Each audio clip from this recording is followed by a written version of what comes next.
Talaga pong mahal ng Panginoon ang kanyang mga anak. Hindi niya po ito pababayaan. Kaya po manalig lang po tayo at magtiwala sa ating Panginoon. At ngayon po, darako na po tayo sa ating susunod na gawain. At tinatawag ko na po ang ating mahal na pastor upang ipahayag ang salita ng ating Panginoon.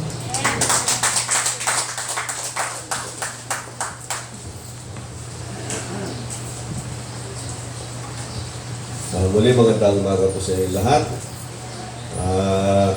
Tayo po'y pinagpala dahil po tayo narito. Payapa po tayo nasa bahay ng Panginoon na sumasamba. Hindi po tayo ng problema, na may karamdaman. Number 1 po yung karamdaman. Kaya nga po, lagi natin ipagpasalamat ng Panginoon sa bawat araw na ibinibigay niya. Amen. Lakas na binibigay niya. Kasi kung minsan dahil po ordinary nating naranasan, nakakalimutan natin magpasalamat. Ang laki palang biyaya ang meron po tayo. Tayo po muling mag-aaral sa tanong Panginoon, aking pumabasahin lang dito sa Pahayag o Revelation chapter 20, verse 11 hanggang 15. May title po ito, Ang Paghuhukom. Tayo po lahat ay tumayo bilang magbigay galang sa salita ng Diyos.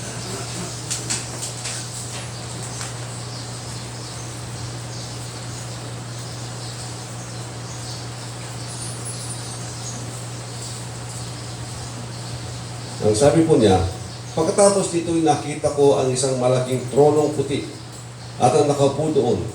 Naglaho ang lupa at langit sa kanyang harapan at hindi na nakita pang muli. Nakita ko nakatayo sa harap ng trono ang mga namatay, maging dakila at hamak. At binuksan ng mga aklat. Binuksan ang isa pang aklat, ang aklat ng buhay. Hinatulan ng mga patay ayon sa kanilang ginawa, batay sa nakasulat sa mga aklat. Inilawan ng dagat ang mga patay na naroroon. Inilawa din ng kamatayan at daigdig ng mga patay, ang mga patay na nasa kanila. Hinatulan ng lahat ayon sa kanilang mga ginawa. Pagkatapos ay itinapon din sa lawa ng apoy ang kamatayan at ang daigdig ng mga patay. Ang lawa ng apoy ang pangalawang kamatayan. Ang sinumang hindi nakasulat ang pangalan sa aklat ng buhay ay itinapon sa lawa ng apoy. Turin po sa salita ng Panginoon, tayo po manalangin. Pagdaang muli po sa oras po ito, aming pong hiling na kayo po inyong gabayan sa aming pong pag-aaral ng inyong salita.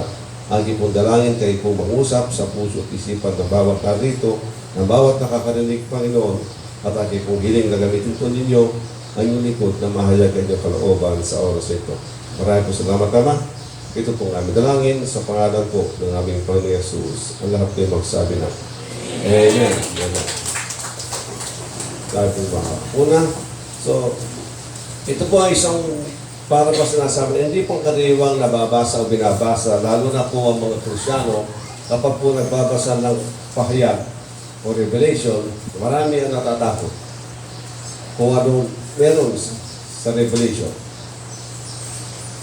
Sa biyaya naman ni Lord, ako'y hindi nagkaroon ng pangamba. Sabi mo, di naman ako kasama dyan eh. Siguro pangangamba ka kapag ikaw ay may problema. Okay na mo problema ka. Mangangamba ka nga. Dito po sa ating pong binahang sabi niya, nakita ko isang tronong puti. At naparam ang langit at lupa sa kanyang harapan. Karamihan kung aking binabasa, yung naalala ko lamang po yung mga ibang katuruan kasi na doon daw sa rapture na tinuturo nila, kasi iba po nga tuturo ito natin sa rapture, doon sa tribulation may maiiwan sa lupa, kukunin yung iba at sila'y haharap sa Great White Throne. Samantalang sabi ng Great White Throne, mawawala na ang langit at lupa sa kanyang harapan. So, hindi po, tapos na po lahat dito. Tapos na po yung millennium. Tapos na rin po dito.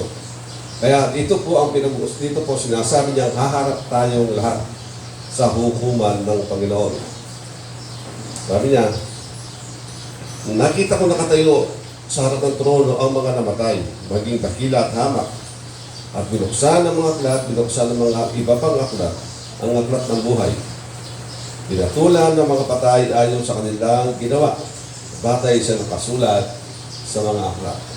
So, ibig po sabihin, na lahat tayo haharap sa hukuman ng Panginoon. At ang sinabi niyang, at ang hinatulan ng mga patay ayon sa kanilang ginawa. Ang sinasabi po ng salita ng Panginoon, ang sinabi niyang hinatulan, hindi po ito pinag-uusapan kung ikaw ay langit at lupa. Bagamat po ito'y bahagi, ang talagang punto ng salita dito na hinatulan ang mga patay. Para bang sa salita natin, inusisa, binuksan, kinalkal ang lahat ng ating ginawa. At sa pagkalkal niya, dito may i-expose kung anong meron dito. Amen po ba? It is a time for exposure o exposition ng mga ginawa natin, mga bagay na meron sa atin. Dito po ihahayag ng Diyos ang mga nakatagong katotohanan, mga nakatagong damdamin, layunin, lahat ito'y ihahayag sa oras ay tayo haharap sa trono ng Diyos. Kaya ang ibig sabihin, maraming pwedeng puntahan yan. Kapag ikaw ay inusisa, maaaring ikaw ay kastiguhin, maaaring ikaw ay pagpalain, maaaring ikaw ay lagay sa impyerno, o ikaw ay kukunin ng Diyos sa langit. Meron pong pag-uusisa ang lahat ng mga patay at buhay ayon sa kanilang mga ginawa. Uusisain. Sa mga Kristiyano, pag tayo inusisa, ako lagi ko ang aking naintindihan sa salita ni Pablo, kapag tayo inusisa, kumbaga sa tubig, halos malunod-lunod tayo. Pero sa oras na yun, sabi ni Pablo, salamat kay Kristo para tayo kinuha sa tubig kung saan tayo nalulunod. Siyang magsasabi na ikaw ay ligtas, ikaw ay safe, ikaw ay sa Kanya. Kaya wala tayong pagmamalaki. Sa oras din yun, makakayag ng katotohanan na si Jesus ang kailangan natin. Kailangan ng lahat. At dito po sa sinasabi niya dito, na sinabi niyang hahatulan ng lahat, usisain ang lahat ng ating mga ginawa. Kumisan ng tanong sabi nila, paano maliligtas sa mga taong hindi pa nakarinig ng Ebanghelyo ng Diyos? Ito po isang tanong na malaki. Kung ating usisain, lagi ko na sinasabi, nang walang Pilipinong naligtas, kahit isa, maliban na dumating si Magellan sa Pilipinas. Sabi ko, di at pwede yan. Parang, tatanggapin ba natin na walang Pilipino naligtas, malibang si Magellan ay nakapangaral muna, daladala ang Kristyanismo sa Pilipinas? Hindi, sinabi, tandaan po natin, ito yung lagi kong gustong ipaunawa sa marami, nang si Jesus ay namatay sa krus ng Kalbaryo, nasa kanyang karapatan. Kung sino ang gusto at ayaw niya para maligtas. Kahit na walang ebanghelyong tinutukoy, hindi narinig, pero sa puso ng tao nangungusap ang Diyos. Nangungusap siya na mayroong Diyos na mabuti. Meron silang Diyos na hinahanap sa buhay nila. Sinasabi nila nasa Diyos ang awa, nasa tao ang gawa, ang ibig lamang kung sabihin doon, ang kahabag ng Diyos ang inihintay natin. Gawin ko lamang ang dapat kong gawin, pero ang kaligtasan at katagumpayan ay nasa kamay pa rin ng Diyos. Ito dapat din maunawaan ng lahat. Ang karapatan ni Kristo ang humakon kung sino gusto niya tayo. At dito po sa ating binabasa, nahahatulan tayong lahat, haharap tayo. At sinabi ng marami, there is now no condemnation for those who are in Christ Jesus. Ang sinasabi po ng condemnation, iba yung kung ikaw ay na kay Kristo, sa isang simple lamang na kapahayagan, sino bang Kristiyano ang perfect? Nagsisikap, pero hindi perfect. Di ko ba? Sabi niya, huwag kang mag-alala. There's now no condemnation in Christ Jesus. Kung ikaw ay nasa kay Kristo, kung ikaw ay lumalakad para kay Kristo, ang buhay mo'y pinagkatiwala mo, pinaubaya mo, at ginagawa mo to the best of your ability, sabi po ng Bible, huwag kang mag-alala. Napakabuti ng Panginoon. Amen. Ito po yung ating pag-asa, kabutihan ni Kristo. Kaya lang, isa lang ay nahanap niya. Katuwaan na makita sa iyo. Eh, katuwaan ba siyang nakikita? Nasa iyo ba yung willingness mo na magbago para sa Kanya? Ito po yung laging hamon ng buhay. Every day is a challenge. Tandaan po natin. At ang sabi nga po na salita na binasa po natin, iniluwa ng dagat ang mga patay na naroon, iniluwa din ng kamatayan at daigdig ng mga patay, ang mga patay na nasa kanila. So, pagdating po dito, ang aking salita, ang aking unawa noon, at hanggang ngayon, hindi lamang yung mga bangkay na nakikita natin ang itatayo ni Lord, na ibabangon niya, pati po yung na-cremate. Wala po silang katawan eh. Kaya nga sabi niya, yung mga patay nasa kamatayan at doon sa daigdig ng mga patay, nakatago daw sa dagat, kinain ng isda. O ano, kumain sa kanila. It doesn't matter, ibabangon pa rin yan ng iluluwa nila ang mga ito. Lahat ng patay. At ito'y haharap sa hukuman ng Panginoon. Sabi niya, at ang pangalawa, sinabi niya, at ang kamatayan at ang daigdig ng mga patay, sabi niya, pagkatapos itinapon din sa lawa ng apoy ang kamatayan at ang daigdig ng mga patay. So, death and Hades, lugar ng mga patay, yung yugtong Hades. Sabi niya, itinapon din sa lawa ng apoy. Kaya ako sinabi din kasi itinapon yung mga lahat ng itinapon sa lawa ng apoy, sabi niya, yung mga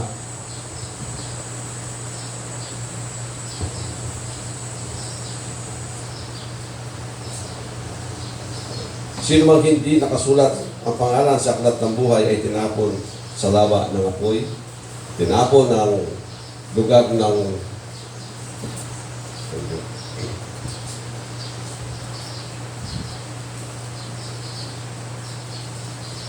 maaaring sabihin na lamang po natin ito isang maaaring meron pong physical aspect, meron pong spiritual aspect ang sinabi niya. Pero it is a statement, ito po isang salita ng Panginoon na sinasabi niya, wala nang muling mapaparusahan, wala nang muling mamamatay. Kung sino man ang dadalhin ng Diyos, you will eternally secure.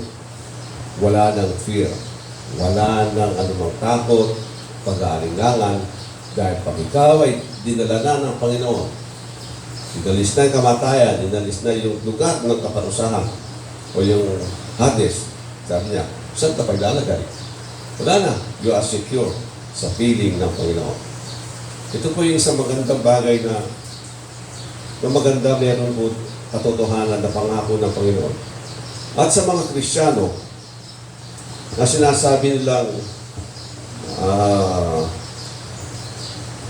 hindi na, para ba sinasabi nating kuminsan kasi mga Kristiyano walang takot eh. Walang takot sa mga ginagawa nila. Gusto mo basahin mga ilang talata na sinasabi po ng Panginoon. Unang umpisan ko po dito sa Matthew chapter 12.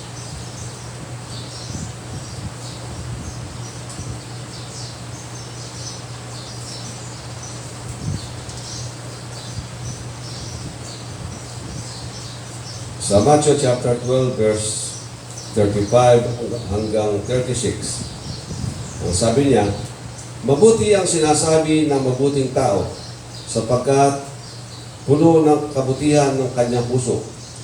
Masama ang sinasabi ng masamang tao sapagkat puno ng kasamaan ng kanyang puso. Tandaan ninyo, sa araw ng paghuhukom, pananagutan ng tao ang bawat walang kabuluhang salitang sinabi niya. Pawawalang sala ka o paparusahan batay sa iyong mga salita. Ibig kong sabihin, meron pong consequence. Huwag mo sabihin, ligtas ka na. Huwag mo sabihin, nakakasugado ka sa kaligtasan. Pero ibig sabihin, wala kang pananagutan sa mga kapalpakan na ginagawa mong patuloy. Kung hindi ka magbabago sa mismong salita mo, kasi ang tao mahilig magtago. Tinatago niya kanyang sarili sa pagitan ng paghatol sa iba o sa mga pagpunas sa iba. Hindi niya alam. Kaya pala siya nagsasalita ng salita, nagtatago siya sa isang bagay na katotohanan na ginagawa niyang hindi tama. At ang isang salita pa po ng Panginoon dito po sa gusto kong basahin, dito po sa Luke chapter 12. Alam ko, nabasa na po natin din ang mga ito. Luke chapter 12, verse 42 hanggang 48.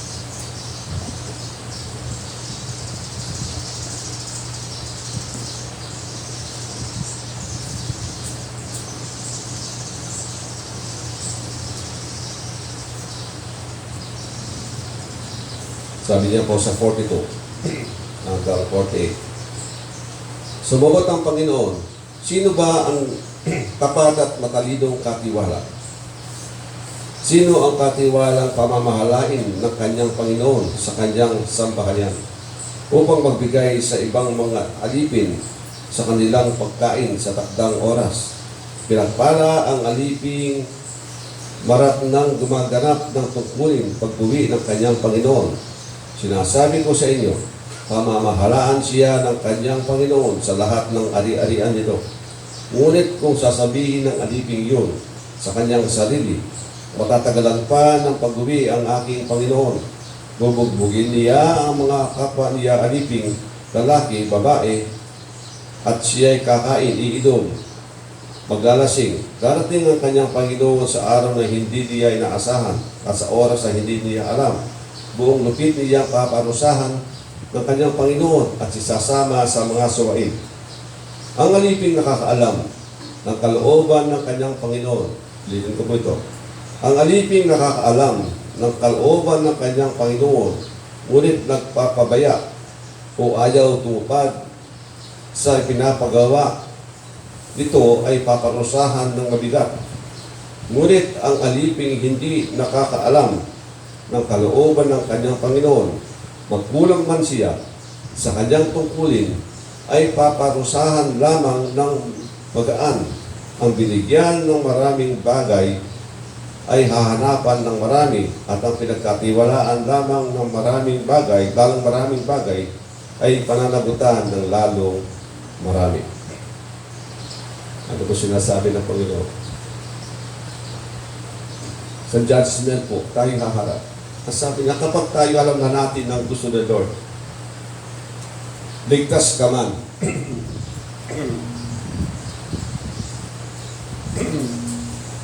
Ligtas ka man. Ngunit pasaway. Ang sabi ni Lord, tatanggap ka ng maraming, kumbaga sa English po, strike, talo, agupit, latig po. Description po yun ng Panginoon. Hindi ko alam paano gagawin. Pero it is a description ng Lord na meron, ikaw ay masasaktan para matuto. Hindi kayo sinasaktan, Lord, para dahil ganit lang siya. Nagkalit siya, pero hindi dahilan yun kung bakit niya gagawin ng paghampas sa iyo o pagparusa.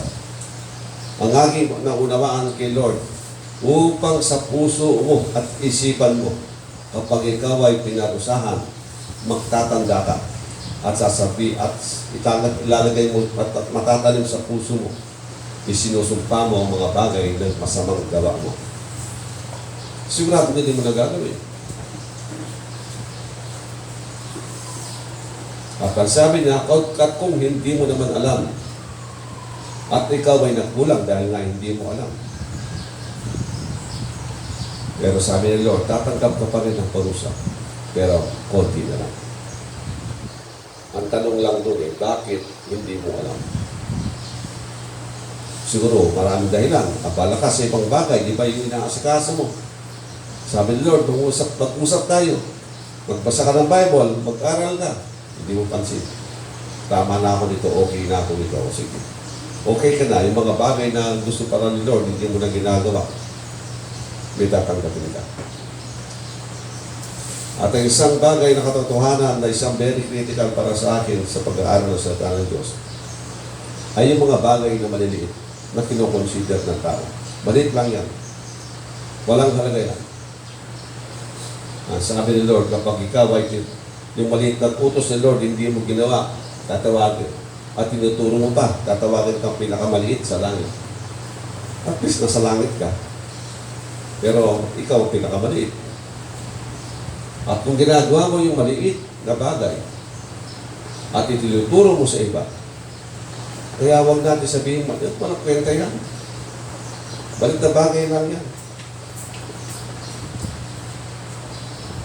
Sabi Lord, kapag itinuturo mo, kahit maliit na bagay, pinasisikapan mong maituro at ginagawa mo, ang sabi tatawagin kang dakila sa langit.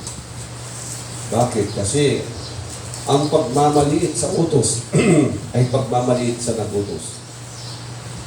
Pakatandaan ko natin. Kapag minaliit natin ang utos ng Diyos, hindi utos ang minaliit mo, ang nag-utos ang minaliit mo. Kaya po, matakot po tayo. Igalang natin ang Diyos. Ang nararapat ay ibigay dapat sa Kanya. Diyos natin siya tinatawag. Bakit mo na maliitin ang mga bagay na sinasabi niya? Ang mga bagay na ito isang mahalagang katuruan. Para tayo may tama, makalakad na maayos. Ang sabi nga ng Panginoon, ang aking bayan ay napapahamak dahil sa kawalan ng karunungan. Kaya mag-aral po tayo. Alamin natin kung anong sinasabi ni Lord. Ang mahalaga dyan, bakit na sinabi? Ang mga dahilan, hindi yung nagiging legalismo tayo. Kung hindi yung sa puso usapan na pangunawa, dapat naintindihan natin kung ano damdamin ni Lord sa kanyang mga sinabi. Ito yung mahalagang pag-aaral, hindi yung ano yung nakasulat. Ang tanong, bakit isinulat? Dapat doon po tayo mag-aral pagdating sa Panginoon. At ang sabi po ng ating binasa, at marami tayong mababasa sa salita ng Panginoon. Kapag tayo hindi nagtatapat, ang konting meron ka tatanggalin pa sa iyo. Ang dapat mamanahin mo, ang mana mo dapat mapapasa iyo, aalisin, ibibigay sa iba. Ngunit kung ikaw ay tapat, imumultiply ni Lord ang mga bagay na meron sa iyo temporary at ang mga multiply niya magiging permanente para sa iyo. Dahil everlasting ang pinag-uusapan natin sa kabila. Kaya nga po, maging wise tayo pagdating sa bagay nito. Ang laki pa lang nawawala sa konting tayak natin. Ang taya mo buhay mo, malaki ba yun? Bakit maliit? Kasi ilang taon ka lang mabubuhay sa mundo. Pero yung kapalit, everlasting life, doon mo aanihin ang lahat ng kaputihan o katapatan ginawa mo para kay Lord. Kaya maliit ito compare mo sa eternity. Kaya tinuturuan tayo, Lord, maging matapang, maging masunurin. Ang dapat natin matutuhan talaga sa buhay bilang Kristyano ay yung takot at pagkamangha sa Diyos. Kailangan mo rin magkaroon ng takot talaga. Makapangyarihan at walang katulad ng Diyos. Alam naman natin ang Diyos ay nagbabata, nagtitiis, binubuhat tayo bagamat pasaway. Hindi mo ba niyo napansin? Ang tao ay pasaway, pero ang Diyos hindi napapagod. Kahit galit na, binubuhat ka pa rin. Kakantahin ka pa rin niya. Hanggat meron siyang pwedeng gawin sa'yo. Katulad na nabasa natin last time, Nagsisi sila, bagamat ito'y balat kayo lang. Pero dahil sa pag-ibig ng Diyos, ayaw niya muna magparusa. Kapag hinatulan sila, wala na silang aasahan eh. Tapos na. Pero nagpatapa rin ang Diyos. Tawag niya forbearance. Tiniis niyang buhatin ka. Habang siya naghihintay ng pagbabago sa iyo. That is patience. Yun ang kamanghamanghang gawa ng Diyos sa pag-ibig sa atin. Sabi nga, pwede naman tayo palitan ni Lord. Pero hindi siya interesado magpalit sa atin. Interesado siya sa atin mismo. Individually, tumatawag ang Diyos dahil gusto niya ipahayag at ipadama at pagpalain tayo. Ang inihintay lamang niya yung ating surrender sa Kanya. Pagsuko sa Kanya. Yung ating pag-commit sa Kanya. Yung ating pagsentro ng buhay natin sa Kanya. Yun ang hinahanap ni Lord. So, sabihin ni Lord, you must be perfect because God is perfect. Ang talaga sinasabi, talaga para sa akin, talaga sinasabi niya doon, dahil walang perfect na Kristyano, ang sinasabi niya, magsikap kayo na magayos ng buhay ninyo. Dahil ang Diyos natin is perfect. So you must grow. Dapat lumago kayo sa pagbabago. Ito yung hamon ng Diyos na dapat natin tinatahak, nilalakaran sa araw-araw ng buhay. Sino sa atin dito ang walang kasalanan na gagawa sa araw-araw? Nagmintas ka lang, kasalanan na sa Lord. Di ba? Lahat tayo, pero hindi naman ibig sabihin, porque ang Diyos ay mahabagin, naintindihan naman ako ni Lord. Naintindihan ka, kaya nga hindi siya nagpaparusa eh. Hinihintay niyang kumilos ka. Pero may hangganan. Tandaan natin, may hangganan ang habag at biyaya ni Lord. Kaya hindi pa tayo kinukuha. Marami pa tayong babaguhin sa buhay. Isa yun. Hanggat meron ka mapag-asa magbago, kaya nga totoo yung kasabihan, isa sa katotohanan, masamang damo, mahirap mamatay. Kasi nga gusto pa magsisi ni Lord. Huwag ka lang gagawa ng sobra pa sa sukat. Mahakulang ka ng hindi oras. Meron din sukat, may limit yan. Mayroon siyang boundary. Yung boundary ng upper limit, huwag kang aabot doon. Mamadali buhay mo. Pero kapag hindi ka mabot doon, ang Diyos magtiisin. Hanggat meron ka pang pag-asa nakikita sa iyo. Hanggat ikaw ay nagugoyo ng mundo, na ano ka ng mundo, nasisitaw ka, nahihila ka, doon matsaga ang Panginoon na naghihintay sa akin. Ang katotohanan ni Lord na sinabi nga po ng Bible, lahat ay nagkanya-kanya ng lakad, walang naghahanap sa Diyos. Anong ginawa ni Lord? Siya bumaba. Dito ba kamangha-mangha? Dahil walang pumapansin sa Kanya, walang naghahanap ng tama sa Kanya, binabaan niya tayo. Imbis na hatulan ang binabaan niya, habag ang inalok niya, ang pag-ibig at habag ng Diyos ang Kanyang ibinigay. Upang tayo'y tawagin ni Lord, hindi para takutin, upang hiyain sa kabutihan ni Lord. Ang taong walang hiya, walang pag-asa. Kaya wala kang hiya. Hindi ka marunong mahiya kay Lord. Pagkatapos na gawin sa iyong magandang bagay, makapal ang mukha, paano ka tatanggapin? Marami pong makasalanan, marami pong masasama. Nang matauhan sa katotohanan, nagbago ang buhay. Iniwan. Namangha sa kabutihan ni Lord. Nang pinadama ni Lord ang pag-ibig at katotohanan niya sa buhay nila, gaano sa kabuti, kahabagin ng Lord, sila'y umiyak. Hindi sila umiyak dahil sila'y nagsisisi. Umiyak sila nang sabihin lang, ako'y minahal mo, bagamat ako'y ganito. Napaiyak siya sa tuwa, sa pag-ibig ni Lord. At na siya umiyak, siya'y nangako, Lord, magsisikap na ako para sa iyo. Hindi ko ba yan ang ginawa natin? Pinakakuha natin si Lord ng buhay natin sa Kanya na. Kapag sinabi mo, ang buhay ko'y sa'yo na, ibig sabihin, magsikap ka. Hindi na pwede yung tsaman-tsaman, sabi ng mga pangan, tsaman-tsaman ka mo king isang pantayan, kaya kang gawa. Hindi, magseryoso ka.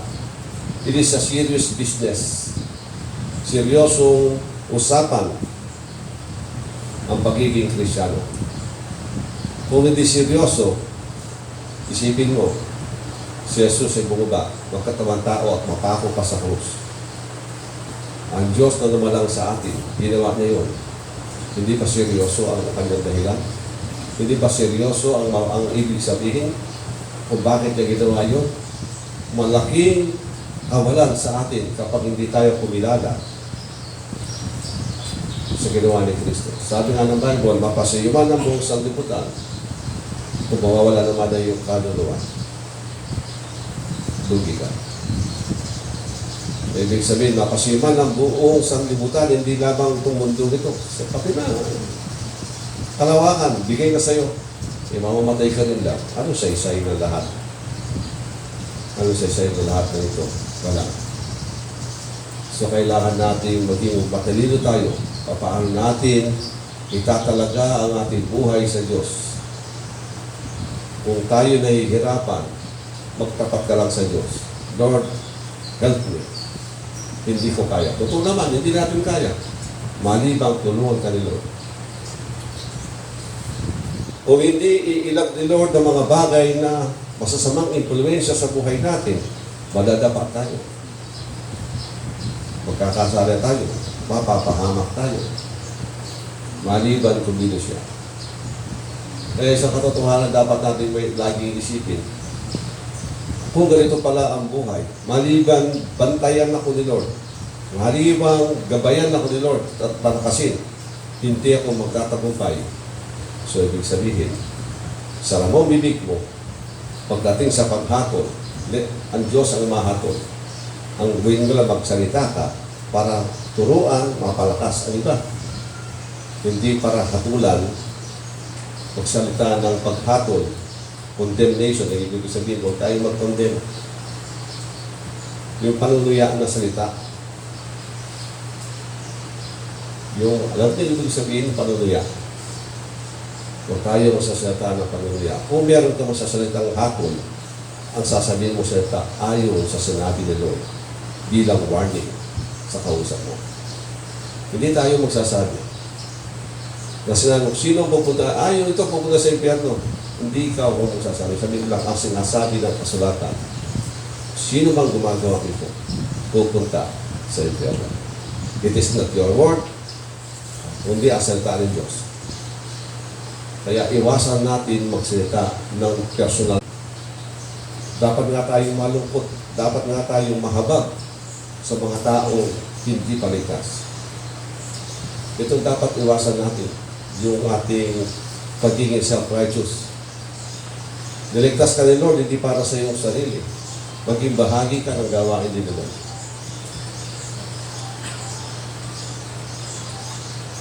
Kasi meron tayo tinatawag na call of duty. Ang call of duty, yung konsyensya mo na hindi ka kumilos pagkatapos na niligtas ni Lord, kumilos ka. Konsyensya mo na hindi ka gumawa, tumulong. Ito'y gawain ni Lord, kumilos ka. Nasa loob mo naman yung call of duty. Bahagi ka ng gawain ni Lord, ng bahay ni Lord. Bahagi ka. Kung anong ginagawa ni Lord, dapat. Hindi pa natatapos si Lord, hindi naman tumitigil sa kanyang paggawa. Sa kanyang paghayo, sa pag-abot ng mga kaluluwa para maligtas, gamitin din tayo, Lord, kung saan ka pwedeng gamitin. Hindi lamang gamitin, yun lamang buhay natin. Maging patutuko tayo. Kung tayo magiging ilaw sa buhay natin, marami ang paghahanap sa Diyos.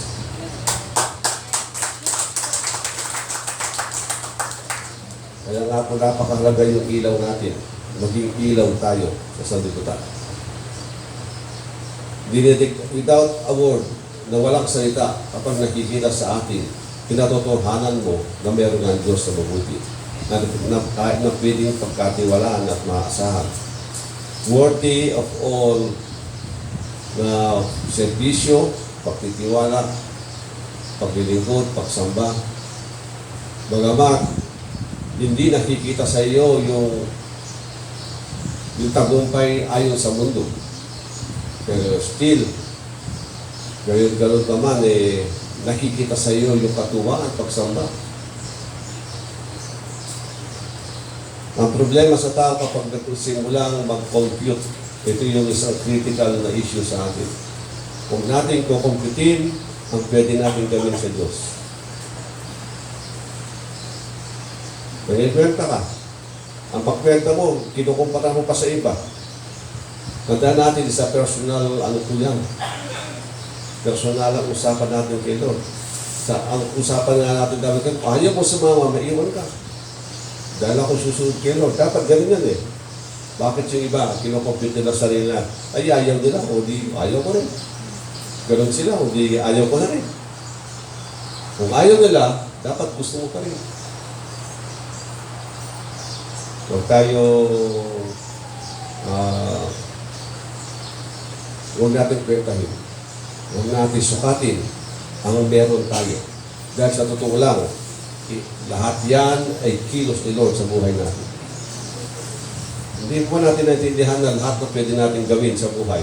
Lahat ng magagandang bagay na nagagawa natin. Lahat ng mga, kung ano man magagandang meron na nasa yung naranasan, lahat yan ay hindi mangyayari malibang may ginawa si Lord.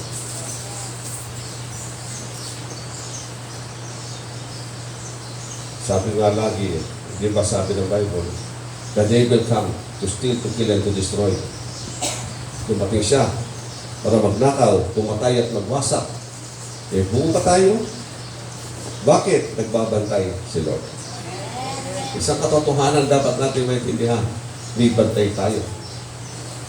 Nagsugo na nga siya ng anghel bilang mga anak niyang magmamana sa langit. Yung mismong Bible nagsabi, may anghel ako sinugo, bantay para sa iyo. Kaya hindi ka basta magalaw ng diablo. Maliban papasok ka sa teritoryo ng diablo. Mag-iwas din tayo. Teritoryo pala, bakit ka papasok dyan? O ba, pahamak ka. Iwasan mo pumasok sa teritoryo para hindi ka tamaan at maabot ng diablo. Kaya dati pagiging matalino. Huwag natin sabihin, anak ako ng Diyos. Hindi ako gagalawin ng diablo. Tama, kung hindi ka papasok sa teritoryo na. Kung nasa teritoryo ka na niya hindi na sana tatawagin teritoryo yun kung wala sa kapangyarihang gumalaw sa mga nasa loob. Pinasukan mo teritoryo niya, consequence meron ka. Pero salamat kay Lord. Bagamat nasa teritoryo ka ng kalaban, at ito mo kabuti ng Lord, pumasok ka na nga, sabi ng Lord kay Diablo, ganyan ka lang. Hindi ka pwedeng magpasobra dyan. Sobra-sobra kabutihan ni Lord. Pasaway ka na nga, meron ka pa rin protection kay Lord kahit pa paano. Laging meron ng gana ng Diablo. Iyaalaw lang ni Lord. Hindi mo pwedeng gawin ito sa Kanya. Malibang ikaw mismo kumisa mag-desisyon. Maraming parameter, maraming dahilan kung bakit nangyayari. Kasi ikaw mismo nag-desisyon. Isa nga narinig ko kapag sinabi mong kagaya ng isang walang kwentang manikin sa mga isang bansa na figurine. Kung ano-ano mga figurine. Hinawakan sa ang cute nito. Nagkutan siya. Sa ang cute nito. Pag-uwi niya sa Pilipinas, meron sumasanib sa kanyang espiritu. Bakit? Nang kinasaot sa kanya, tinanong bakit sa naroon. Sabi niya, gusto ako eh. Sabi niya, ang cute ko daw, kaya sumunod ako. Lahat ng mga manikin, 99.9% na 99, hindi man 100%, pero lahat ng manikin may karga. Kasi naghahanap ng atensyon ng mga espiritong barbig. Nananahan sila doon, kapag pinigyan mo ng pansin, gusto nila. Ang piling nila, sila ang kinatutuwa mo kasi nandun sila. Naninirahan sila doon. Inaala kung ano-ano ginagawa mo doon. nakatuwaan. May mga bagay na kaya nga, sabi niya, ano bang bagay na nagagamit? Ano mas sobra? Sabi natin, ano mas sobrang damdamin o hindi tamang paraan na pagbibigay pansin? Nagiging open door. Nagiging open door sa kalaban. So, mag-ingat po tayo. Kaya nga po sa buhay, kaya po sa ating mga Kristyano, ang number one po kayo sa atin, maging matalino, magbasa, iwasan ang consequence na pwede natin tagapin kay Lord. Ito'y para sa, kaya isinulat. Kaya isinulat na salita ng Panginoon para hindi po tayo makaranas ng mga negative karunungan sa atin na magbigay ng warning, gabay, na kinoconsume ni Lord na meron nga. Kinoconsume ni Lord na meron nga paghatol. Kaya hindi dahilan porque ikaw ay ito pang isang punto. Maliban na sinasabi natin, ako ay tinanggap ko na si Kristo, nanahan na sa akin ng Espiritu Santo. Totoo yan, sabihin na natin, nabaptize ka na. Sabihin na po natin kung anong klaseng baptismo ang gusto mo. Pero hanggat nasa lupa ka, mag-ingat ka. Dahil ang Panginoon, inalabas niya ang mga Israelita sa Ehipto. Sino nagligtas? Maraming himala ang ginawa ni Lord. Ginuha niya sa Ehipto. Maraming himala. Alam naman po niyo yung Ten Commandments na pelikula. At binuksan at nabuksan ng dagat o nabiyak ang dagat bilang napistulang pader magkabila at dumaan ang mga Israelita doon sa kaligtasan nila. Ang sabi ni Pablo, sila'y nabautismuhan ng tubig. Pero ang mga dumaan dyan, hindi lahat tumanggap ng pangako ng Diyos. Bakit? Nabuhay silang balik. Marami ang namatay sa kanila sa ilang. Marami yung napahamak dahil sa kanilang kawalan ng pananampalataya o pagtitiwala. Reklamo ng reklamo sa Diyos. At lagi inahamon ng Diyos. Kaya ba niyang gawin ng Diyos ang mga bagay nito? Very, sila, masyadong makasarili, naghahanap ng kapritsyo sa buhay. Hindi sila makapaghintay kung anong gagawin ni Lord sa buhay nila. Nagdi-demand sila. Kaya never demands anything. Ano ba ibig sabihin ng demand? Parang with force yun. Nagdi-demand ka, that is with force. Para bang pinipilipit mo kamay ni Lord. Kaya ba ni Lord ito? Gagawin ba kaya ni Lord? Para bang sa hito, sagana tayo sa pagkain. Maraming karne. Kaya nandito tayo sa ilang, mapapakain ba tayo ng mga karne? Kaya nagpadala siya ng maraming ibon. At habang kumakain, dito dumating ang oras, pinuod ang pagkain sa bibig at sila'y namatay. Dahil dinahamon at pine-question ang kakayanan ni Lord. At ang isang bagay na dapat natin sikreto ng buhay Kristiyano para hindi po tayo makariwara. Pagsikapan natin magkaroon ng kakontentuhan sa buhay. Hindi ko sinasabi mo kayo magsikap. Ang sinasabi ko, huwag kayong mapaghanap ng wala. Pwede kayong mangarap pagtrabahuhan ng wala, pero huwag kang mabalisa dahil wala. Hindi ba kasi nalulungkot kapag wala? Kapag ang isang bagay nalulungkot ka dahil wala, hindi na ang Diyos ang sentro sa buhay mo. Nawawala na siya. Kung ang Diyos ang sentro ng puso natin, ang buhay natin, matututo kang makontento na si Lord kasama mo. Matututo kang magkampante. Pero di mo sinasabing walang mangyayari. Always expect something great from the Lord. Lagi kang umasa ng mga dakilang bagay na gagawin ni Lord sa buhay natin. Kasi marami siyang gustong gawin. Pero kailangan lamang niyang makita sa iyo yung maturity ng iyong pananampalataya. Dahil the righteous shall live by faith. Ang mga mananampalataya ay mabubuhay o makakaranasan ng magaganda sa buhay sa pamagitan ng tamang pananampalataya. tamang pagkilala sa Diyos. Tamang pagsandal, pagpapaubaya kay Lord. Kapag sinabi mo, si Lord ang aking kakumpletuhan ng buhay, kontento ka kay Lord, ibig sabihin, si Lord talaga ang bida. Amen? Gusto mo maging bida si Lord, makontento ka kay Lord. Kasi sinasabi mo, may gagawin si Lord sa akin. Kung hindi man kung mararanasan, ito lagi natin dapat turuan ng ating mga sarili. Hindi ko man maranasan ng mga bagay na inaharap ko o gusto kong maranasan sa lupa. Kung ikaw ay magtatapat sa gitna o bagamat sa kahirapan na dadaan o sa mahirap na bagay, pagdating ng paghatol, gagantimpalaan ka ni Lord. Dahil hindi ka bumibitaw. Amen? Kaya nga, mas maganda na po yung mamamatay ka rin lang. Kaya kung mamatay ka nang hindi bumibitaw.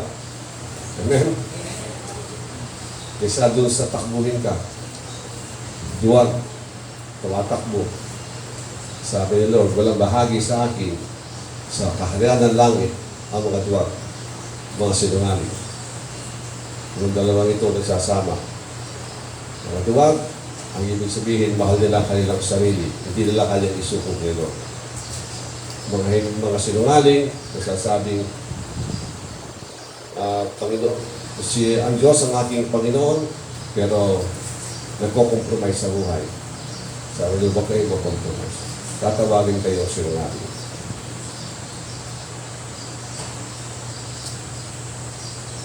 Palagay ko, pagdating sa buhay Kristiyano, sa mga Kristiyano, 99.9% nagkakamali ng kompromiso. Pero tanggalin na natin.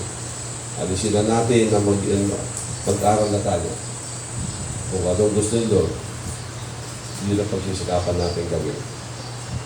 Dahil ito'y salamang pagtuturo sa atin. Pagdating ng araw, sabi nga, lagi kong nababanggit, hindi ko may hahambing ang kasaganaan, kaluwalhatian, tatanggapin ko sa langit.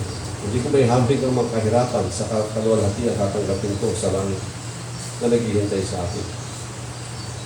Para bang sa salita, isang kahangalan, ipagpalit ko kahirapan dito sa lupa, doon sa dakilang kasaganaan na naghihintay sa akin. Ang ibig sabihin, kulang pa ang todo kahirapan mo sa lupa para sabihin mo, you are worthy to receive.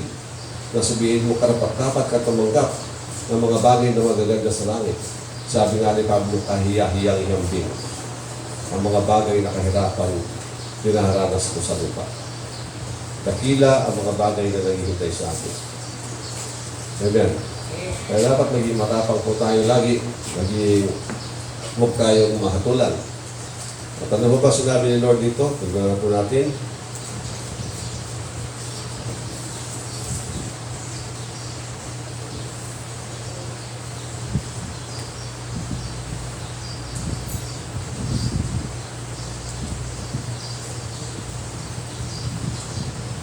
At pagdating naman po dito sa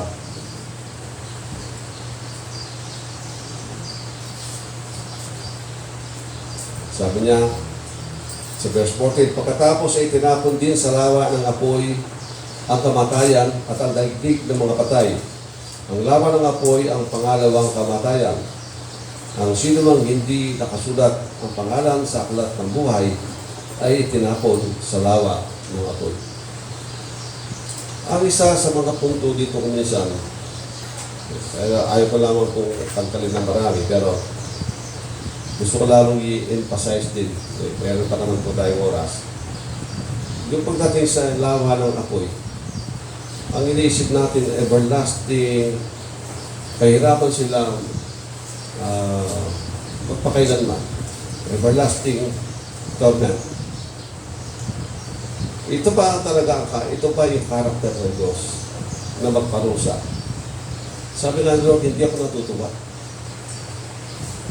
ng masama ay mamatay o mapahamak. Ang gusto ko'y magbago sila. At hindi naman ako natutuwa. Mawawalan ako ng patuwaan sa mga nagtatap sa dating tapat sa akin at tumalikod sa akin. sila tatanggap ng kaparusahan. Mas natutuwa si Lord. Mas maganda pa yung dati kang masama, naging mabuti, kaysa sa mabuti ka at ikaw ay naging masama. Ang aking isang pinupunto rito, hindi kailanman natutuwa si Lord na magparusa, na magpahirap ng tao. Na sinabi ni Lord na everlasting, katulad ng Sodom at Gomorrah, lagi ko na kaya halimbawa, sabi ng Bible, everlasting fire ang tumama sa kanila. Pero nasaan ang Sodom at Gomorrah? Hinaharap nga, wala naman ako sa lugar na yun. Hindi nila alam, meron ako nakita, nabasa, na baka lang daw, sa ilalim ng dagat. Yung iba naman, doon sa isang lugar na puro abo ang nakita. Inabo sila. So, ang ibig ko sabihin ng everlasting, once na sinulog ka, wala na itong balikan. Wala na itong recovery. Wala na itong pagbabalik sa dati. Ang ibig sabihin, kapag ikaw ay dinala doon, sabi na, ikalawang kamatayan, katapusan ng lahat. At dito natin, kumisan hindi natin nakikita ang bigat ng katotohanan ito.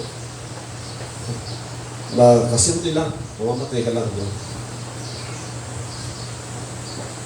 Pero tulad ng ating mga narinig na dati, katulad ng isang patotoo, nang pinahiran ng Diyos sa Kanya yung impyerno at ang langit, sa kaliwa niya nandun lang sa kadiliman, talagang walang salitang Tagalog doon, marikit na kadiliman. At dito sa kanan, isang kaliwanagan ng kasaganaan, lubos na kasaganaan. Natakot siya. Natakot siya na mapunta doon sa kurikit na kadiliman. Ibig sabihin, kawalan ng lahat ng bagay, samantalang pwede naman pala ako mapunta dito sa lubos na kasaganaan na walang hanggan. Na maramdaman niya sa kanyang puso. Sabi niya, hindi ko na kayang tawagin, dati nagmumura sila eh. Sabi niya, go to hell. Ngayon, hindi ko na masabi na magmura pa, na sasabihin kong go to hell. Na makita ko kung ano ang kawalan na nasa impyerno. Kawalan ng buhay, kawalan ng liwanag, kawalan ng saya, kawalan ng lahat. Simple lang, gawin na lang natin na simple. Lahat tayo dito may matang nakakakita. May metro ba? May mga tao sa labas, bulag sila, di ba? Pinanganak na bulag. Yung mga bulag na pinanganak, hindi sila nagreklamo kasi mula malin sila, bulag na sila. Tayo kaya magbulag. Ano kaya pakaramdam mo? Nawalan ka lang ng liwanag, ha? Nandun pa ang lahat. Liwanag ng mata na wala. Ano sasabihin mo kaya sa iyong sarili? Para na ako lumatay. Ganun kabigat. So, mata pa lang yan.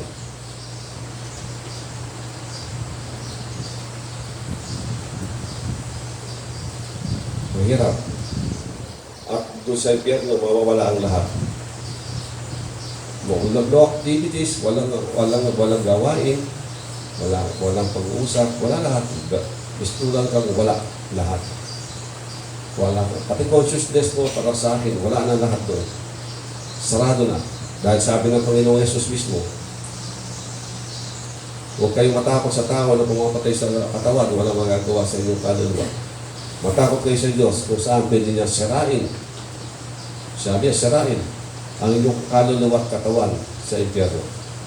So, yung kaluluwa natin masisira sa impyerno. At ang spirito nun, pagkatapos babalik sa Diyos. Para sa akin, it is an act of mercy, the Lord. Tinapos na lang, hindi ka na pinahirapan. Mas mahirap ang mabuhay na naghihirap. Nabuhay kang panghabang buhay. Handa natin sa kabutihan ng Lord, sa kanyang nature, sa kanyang katwiran. Hindi yan kailanman nilog ni Lord na magparusa ng habang buhay. Magpapahirap ng tao, hindi niya gusto kailanman. Mawawaksa, kasal na lang niya kapag siya'y humatol. Kaya, huwag natin ituring na para bang napaka-negative, bang ayaw natin na gano'n, mas maganda yung everlasting torment. Para tayong bulag sa mga may sakit. Marami nagkakasakit, nagpapakamatay. Dahil nahihirapan sila, ayaw na nila. Mas mahirap ang impyerno doon sa karamdaman na naranasan ng tao. At ngayon sasabihin mo, para bang dahil sa itinuro sa iyo, itinuro ng iba, ng marami, na impyerno ay isang bagong lugar ng pagpapahirap walang hanggan. Napakadaling sabihin at nagagalit kapag tinutra mo. Para bang mas gusto nila yung pahirapan kaysa sa kasal na lang.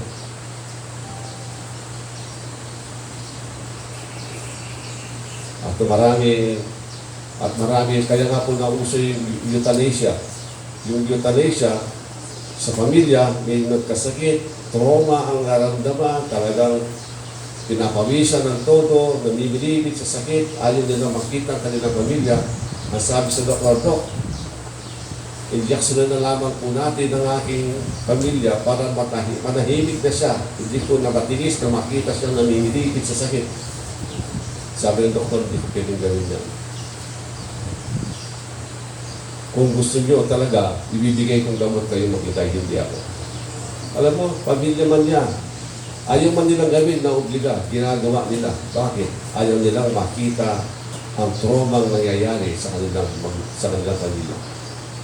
Mas nilog nilang mamatay na lang, manahimik, kesa sa trauma, yung sakit ang naranasan sa kanila. Kaya nga sa atin, is a matter of choice, kuminsan, anong gusto mo klase parusa gagawin nila? Tatapusin na o pang walang hanggang parusa na paghihirap? So, huwag natin, unawain na lang natin, ano man ang piliin mo sa dalawa, God will give you, you will receive the wisdom and the understanding kung paano mo ito unawain at papaliwanag. Kapag tama ang choice mo, magkakaroon ka ng kapanatagan at kababaan ng loob. Kapag mali ang pinili mo, kaya bang ka, sigurado. Nagiging self-righteous ka. Kaya nga tinetes ang espiritu natin kung ikaw ay nagiging self-righteous. Para bang meron kang panuluya, para ba nag-i-enjoy ka kung makita mo sila, para bang madali sabihin, everlasting torment. Kung kayo nagkasakit na lang may sakit, hindi pa po pasadong masakit. Sino ba nakaranas na dito ng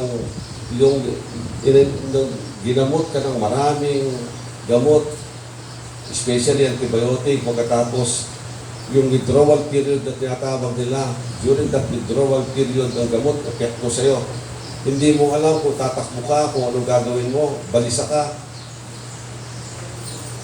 Masakit po yun.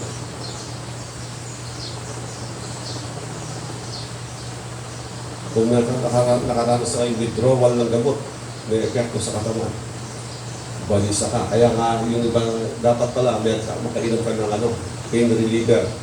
At naintindihan natin, pain reliever, hindi mo kagad naisip kuminsan. Pain reliever pala kailangan mo nun, pang-relax. Kung hindi mo alam kung gagawin mo. Para pakaramdam mo, mas maganda pa yung mamatay. Sakit po yun.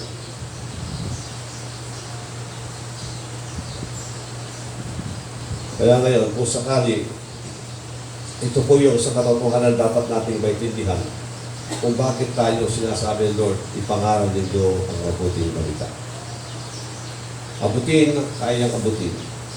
Ipag-pray natin kung sino yung paabot sa atin. Hindi naman natin pwedeng gawin basta-basta kahit papaano. We have, humingi ka ng manalangin ka kay Lord, Lord, saan mo ko dadalhin, sino maabutin ko para makarinig ng mabuting balita. Pero kung meron kang opportunity na magsalita sa isang pagkakataon, gawin mo lang.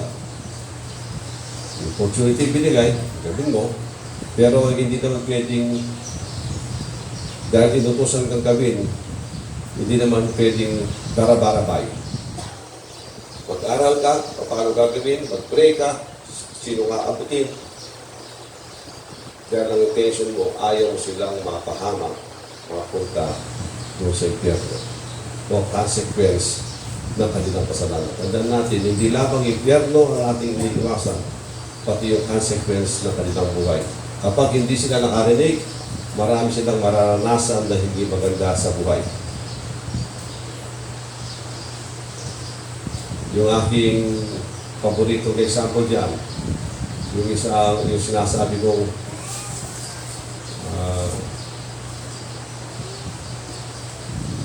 letter J ang pangalan niya eh. Letter J ang unang letter. Ano siya, lalaki nagpa-opera na makakilala sa Lord at pantalon ulit. At nagtanong, hindi ka ba nagsisisi? Bumalik ka pa diyan? Nagpantalon ka pa ulit, operado ka na. Panuno yung tanong, gano'n ang dating eh. Bagamat hindi sa literal na gano'n, pero yun ang dating. Ang sabi niya, ako ngayon nagpapasalamat sa Diyos. Pagkatapos yung gawin ito, tinagkapan niya ako. Ang pumasok sa isip ko, klasik ang sagot niya, napakaganda.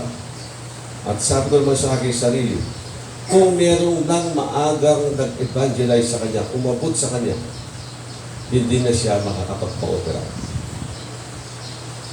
Di ba sabi ng Lord kay Ezekiel, pangaral mo, kapag hindi mo pinangaral at may nangyari sa kanila, mananagot ka sa akin.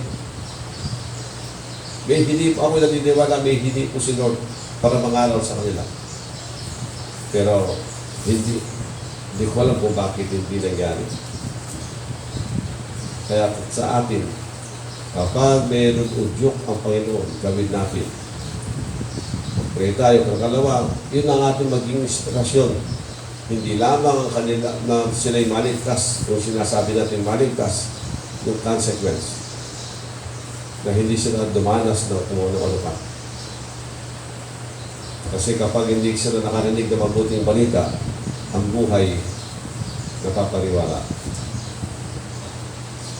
Isa yan sa pangunahing dahilan kung bakit kailangan tayong mangaral. Bakit pangunahin ka ako? Kasi ang kaligtasan ng kaluluwa, si Lord ka rin na may hawak. Pero ginagawa lang niya tayong partner. Maswerte natin, partner pa tayo kay Lord. Pero pananagutan natin kapag hindi tayo kumilos kasi may consequence sa buhay. Madatamay tayo tuloy dahil sa ating kapabayaan o hindi pagsang-ayon sa kalooban ni Lord. Hindi pagsunod sa kalooban ni Lord. So, tayo rin, kapag hindi tayo sumunod sa utos ni Lord, anong asahan mo? Binhi yan ng magiging kapahamakan. Kaya mag-ingat po tayo. Huwag tayong magtatanim o papasok sa isang bagay na alam natin pagdating ng araw, magbubunga na hindi maganda. Hanggat maaga pa, magkayos tayo ng buhay at tumingin ang tawad kay Lord. Ang mga kapagat na natin ang Panginoon.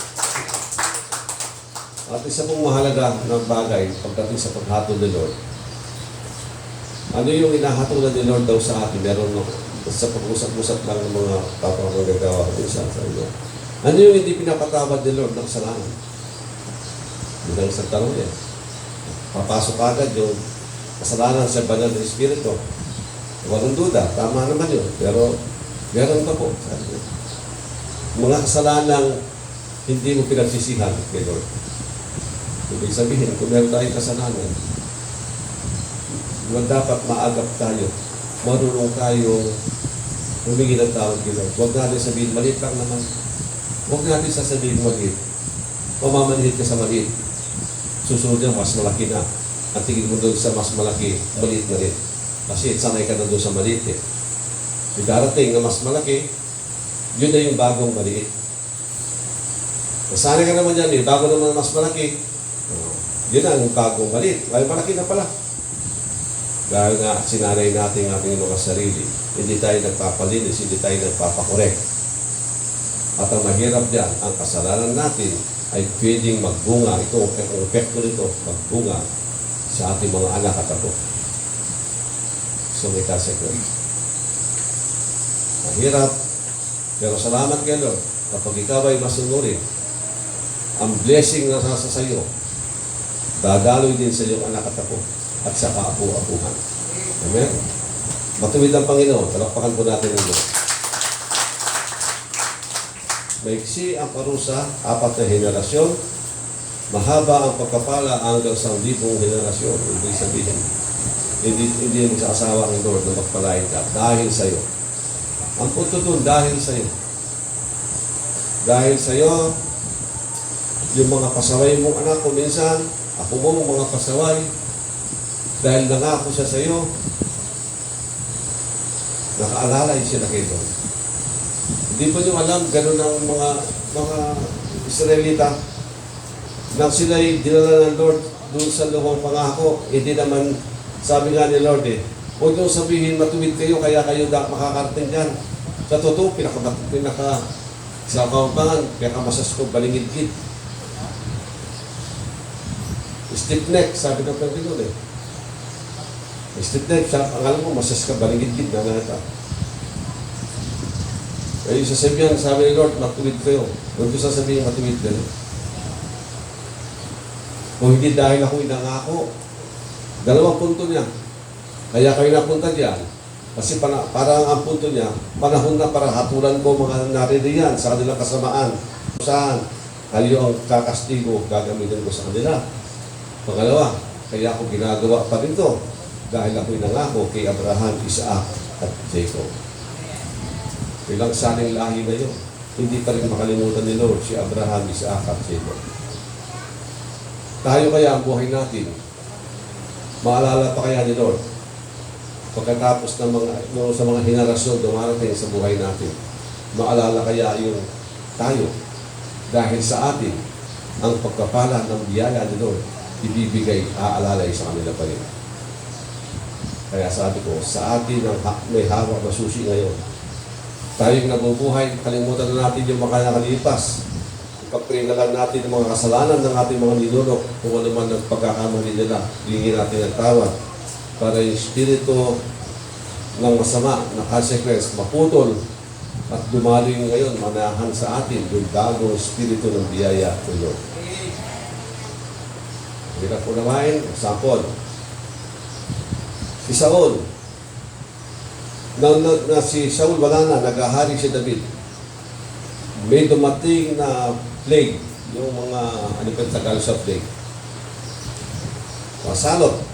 Dumating ang salot. Sabi ni David, nag-arangin siya, Lord, bakit kami nagkasalot? Kasi ang salot, hindi pa sa nangyayari, maliban may problema. Sumagot si Lord, dahil kay Saul, nang patayin niya ang mga ganito, sinabi niya. Dahil sa kapatay ni Saul, yung consequence, dinaranasan na David. Tinawag ngayon ni Haring David yung mga tao. Anong pwede kong gawin sa inyo para wakasan, magwakas ang salot na ito? Sabi nila, ibigay mo sa amin ang 7 pamilya o member na pamilya ni Haring Saul. Ibinigay at nawala ang salot. Ang consequence dadaloy sa ating mga anak at apo. Kaya dapat magpakatino tayo. Huwag tayong gagawa ng anumang bagay na alam mong hindi tama. Babalik. Pagbubumirang yan, malaki ang tago. Pati hindi kasama, nasasama pa. Bakit? Kasi hari kasi siya eh. Nagawin niya, dahil siya hari, apektado ang buong Israel. Kaya ikaw naman, kung ikaw ang tatay, buong lahi mo apektado. Ikaw ang ulo eh. Kung ikaw ang ulo, nabi naman, makalawa yung nanay, kasama na rin doon. Tayo yung bilang tumatay yung ulo ng ating mga lahi. Kaya, pagputihan natin, huwag natin maliitin. Ako lang ang nagkasala. Ganda natin, hindi natin lubos na maintindihan. Pero there is consequence. May spiritual, may physical consequence. Kaya, ibig sabihin, huwag tayong makipagbiro, huwag tayong makipaglaro sa mali na ayaw ni Lord. Amen? Mabuti pang maayos sila. Alam mo kung tayo nabubuhay na maayos kay Lord, ano man na mangyari, nandun yung kaparatangan. Bakit? Wala kang alam na Lalo nagtanong kay Lord, Lord, ano bang problema ko? Baka may problema ako. Ano mo may problema? Kasi siya hindi sumasagot. Makontento ka na hindi siya sumasagot. Bakit? Kasi maaaring wala kang problema. Meron lang siyang ginagawa, inaayos, o ano man ang ibigay sabihin para ka rin. Hindi ko alam kung anong ginagawa niya, Lord. Ikaw ba'y si Jose? O ikaw ba'y si Job? Hindi ko alam. Maayos ang dalawang yan, dumaan ng mga pagsubok ng buhay niya mabibigat. Pero sa kabilaan nun, may pagpapalang dumarating na malaki.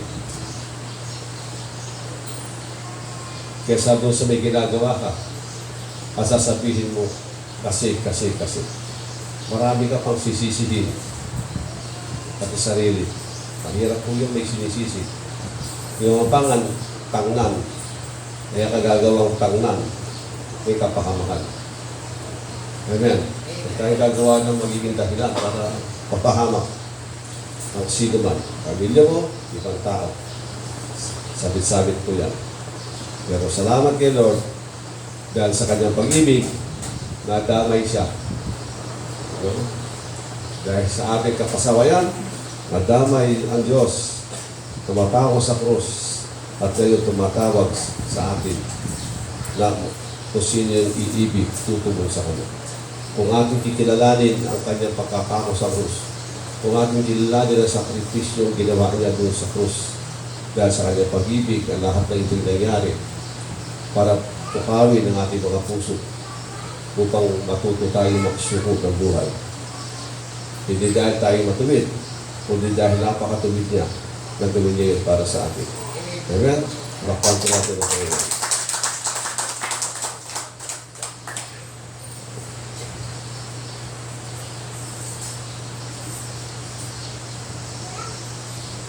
Sino ba yung naka-assign sa kanila?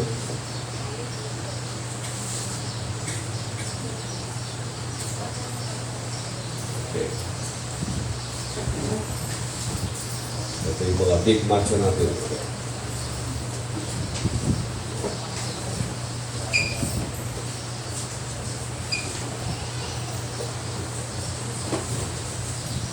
Tuloy po tayo. Yes, Lord, muli, maraming salamat sa araw na ito. Salamat, Panginoon, sa mensahe na binigay mo sa amin ngayon. Salamat din, Lord, sa katagumpayan, kalakasan na patuloy mo pinaparanas sa bawat pamilya, Panginoon, sa bawat isa sa amin, Panginoon. Salamat din, Panginoon, sa katawan mo ito na aming tatanggapin na alam namin, Panginoon, na gamit namin ito sa araw-araw na aming ito. Basbasan mga Panginoon ito para lilisin upang kami rin po, Panginoon, yung isang tumakap sa iyong kabanalan, Panginoon. Ang lahat nito, Ama, sa iyong pinapasok ng Jesus. Yes, Lord. Hallelujah, Jesus. Panginoon, minsan pa po, Panginoon, nilalapit ko po, Panginoon, ang alak na ito, Panginoon Diyos, simbolo ng inyong pumutugo. Basbasan niyo po ito, Panginoon Diyos, upang ito po ipagpapaalak ko sa amin, sa pangalan ni Jesus.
Ito ang araw tananggap ko mula sa Panginoon at ibinibigay ko naman sa inyo.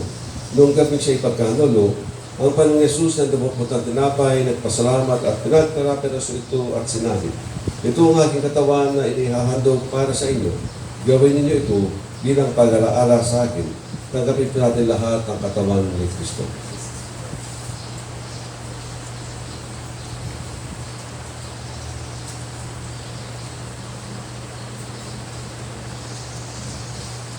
Gayun din naman matapos magkapunan, ay naman po siya ng saro at sinabi, ang sarong ito ang bagong tipan na pinagtitibay ng aking dugo. Tuwing inumin ninyo ito, gawin ninyo bilang pag-alaala sa akin, sapagkat tuwing kakain kayo ng tinapay na ito at inom sa sarong ito, ay pinapahayag ninyo ang kamatayan ng Panginoon hanggang sa muling pagparito niya. Tanggapin po natin lahat ang dugo ni Kristo.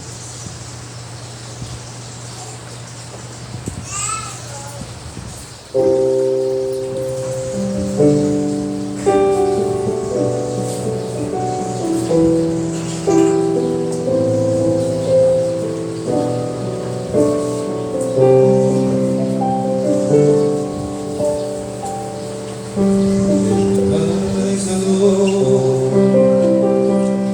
I place thy trust and find my glory in the power of the cross.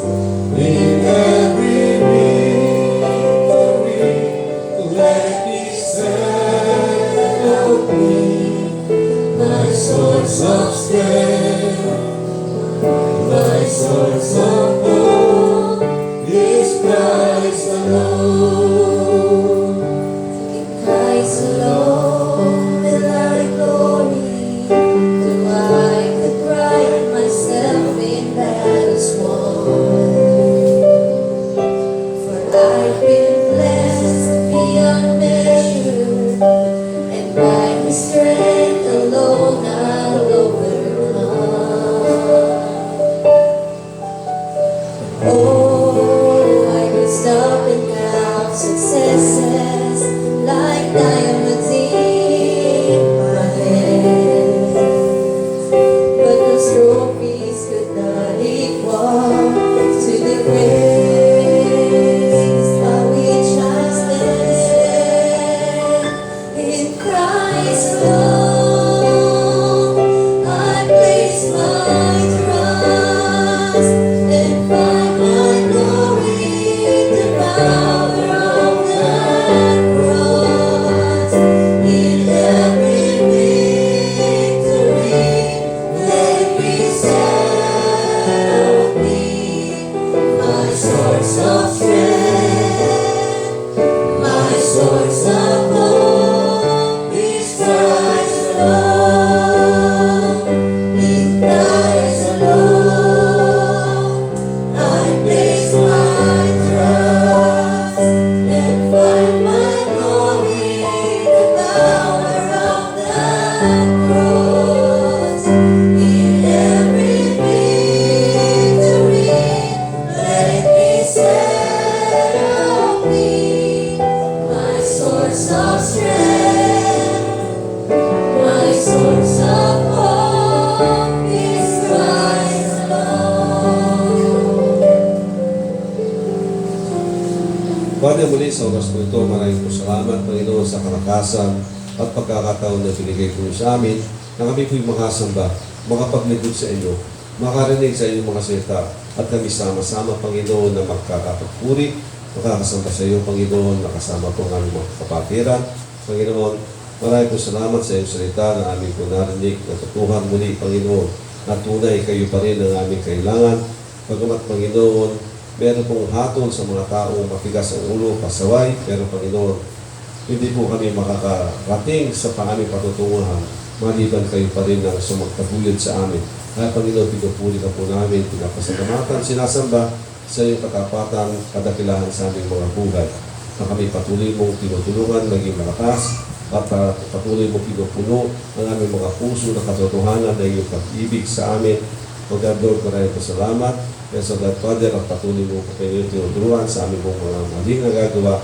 You always try, God, Lord, na kami po makapagbago Pagkat na hindi po napipilitan, kundi dahil sa iyong kabutihan, itong aming naging inspirasyon sa aming Panginoon. Kaya patuloy po kayo magayag ng inyong katotohanan upang lalo po kami mapuno ng ang aming mga puso ng iyong pag-ibig at lalo po kami ma-inspire, God Lord, at mapuspos ng iyong mga espiritu sa aming pong pagsamba at lalo po kami magnasa ng gumawa, Panginoon, hindi po manatili sa bagay na dati na, kundi Panginoon sa mga bago na gagawin pa, Panginoon, sa aming mga buhay. Ito yung aming inaasahan, Panginoon. Maraming po salamat pa.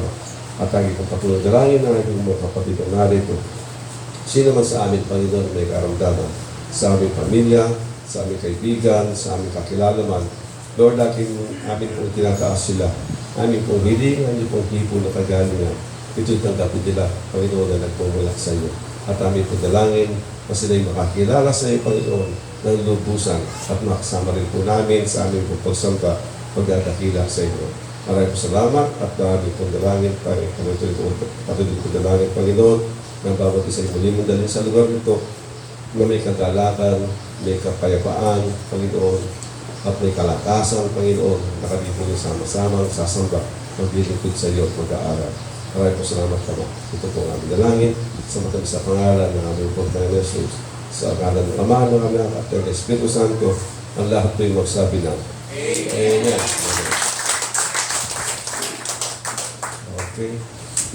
Meron po akong naisipan ko pong magpaluto para hindi po tayo, kaya nga po na ako'y nagipatay na lang.